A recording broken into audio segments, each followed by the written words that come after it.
We invented the wheel, we discovered fire, we reached the moon, we made bread and salt.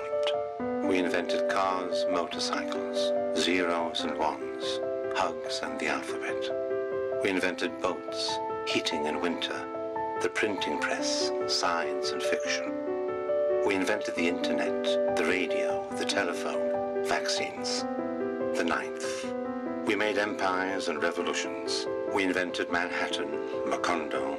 We invented soccer and Madame Butterfly. We painted the macha clothed and unclothed. We painted cathedrals, pyramids, airplanes.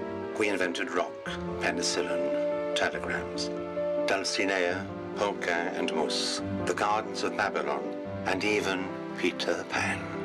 If we were able to do all of this, how could we not be able to protect what is most important to us?